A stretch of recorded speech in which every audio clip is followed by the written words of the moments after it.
అందరికీ నమస్కారం. Welcome to my channel. అమ్మతోడు ఛానల్కి స్వాగతం. కూతురు పుట్టినమ్మ కులుకు చూడు, కొడుకు పుట్టినమ్మ అగచాట్లు చూడని వెనకటికి పాత సామెత అండి అది. ఎందుకంటే కూతురు పుడితే ఇంట్లో మహాలక్ష్మి పుట్టింది, ఇంటికి కుటుంబ బాధ్యతలు తెలుసుకుంటుంది, తల్లికి చేదోడు వాదోడుగా ఉంటుంది, తండ్రి మీద అమితమైన ప్రేమ ఉంటుందని అలాగా అనేవాళ్ళు. కొడుకు పుడితే బాధ్యతలు తెలీదు, వాడు పెద్దోడయ్యేదాకా ఆ తల్లి వంట చేసి పెట్టాలి, ఇంట్లో పని అంతా చేసుకోవాలి, తనకి ఎవరు ఉండరు, తనే చేసి పెట్టాలని అలాగా అనేవాళ్ళు అనమాట. కానీ చాలామంది అండి సెలబ్రిటీసు ఆడపిల్లలు మంచి కుటుంబంలో ఉండి మంచిగా వాళ్ళు పిల్లలతోటి సుఖ సంతోషాలుగా ఉంటే ఆ తల్లిదండ్రులు ఎంతో బాగుంటారు. వాళ్ళతో ఎంతో సఫర్ అయిపోయినప్పుడు వాళ్ళకి ఏమనిపించిద్ది అంటే వారసుడు కావాలి, ఆడపిల్లలు ఎందుకు పుట్టారా అనిపించింది. అలాంటప్పుడు అలాగా మాట్లాడుతుంటారు చాలామంది అండి. మంచి కుటుంబంలో పుట్టిన పిల్లలు వాళ్ళు అన్యోన్యంగా ఉండి భార్యాభర్తలు కుటుంబాన్ని ఒకళ్ళకొకళ్ళు సర్దుకుంటూ బాగుండే కుటుంబాలలో పిల్లలు వాళ్ళ తండ్రులు రోల్ మోడల్ అని చెప్పేసి వాళ్ళు అని అంటుంటారు. ఎందుకంటే హీరో కొడుకులు హీరో కావాలి, డాక్టర్ కొడుకు డాక్టర్ కావాలి, లాయర్ కొడుకు లాయర్ కావాలని చెప్పేసి అంటుంటారు. మై డాడీ మై హీరో అని అంటుంటారు.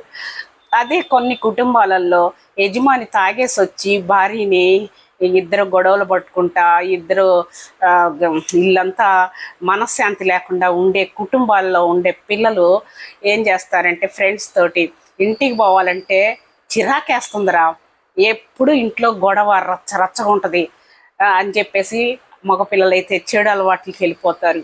ఆడపిల్లలైతే ఎవరన్నా కేరింగ్ తీసుకోగానే ఇదే నా సర్వస్వం అని చెప్పేసి వాళ్ళు కూడా వాళ్ళ జీవితాలు నాశనం చేసుకుంటుంటారు. అలాగా పిల్లలు భవిష్యత్తు అలాగుంటుందండి. కానీ 50% మంచి వాళ్ళకి మంచి వాళ్ళే ఉంటారు. కొంతమంది ఉంటారండి మంచి వాళ్ళకి ఆడపిల్లలకి దొంగన కొడుకులు దొరుకుతారు, మంచి మగపిల్లలకి పూరం బోకు ముండలు దొరుకుతారు. ఇక వాళ్ళ రాతలు అట్టే ఉంటాయండి. వాళ్ళతోటి ఎంతో బాధపడుతుంటారు. కొంతమంది తల్లిదండ్రులు రూపాయి కూడేసి కంటికి రెప్పలాగా పిల్లల్ని సాకి బంగారం కొని వాళ్ళు పెద్దోళ్ళని చేసి చదువులు చెప్పించి వాళ్ళకి మంచి కట్నాలు ఇచ్చి పెళ్ళిళ్ళు చేస్తే సంవత్సరం తిరక్క ముందే వాళ్ళు చంపేస్తున్నారు.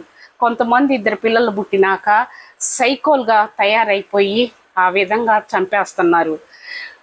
చాలామంది ఆడవాళ్ళు కూడా అలాగే అక్రమ సంబంధాలు పెట్టుకొని భర్తల్ని అంతమొందిస్తున్నారు. ఎంతోమంది అండి ఇలాంటి వాళ్ళు రకరకాలుగా ఉంటారు.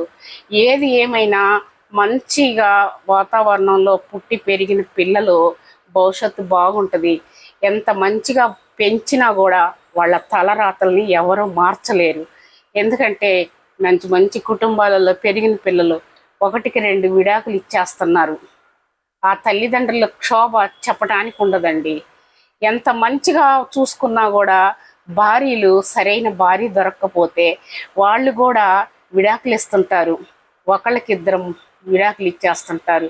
అది వాళ్ళ రాతండి. రాతను మించింది ఏమీ లేదు. బిడ్డలను కంటాము, వాళ్ళ రాతల్ని మనం కనలేము. అంతేనండి. నా వీడియో కానీ మీకు నచ్చినట్టయితే లైక్ చేయండి, సబ్స్క్రైబ్ చేయండి ప్లీజ్.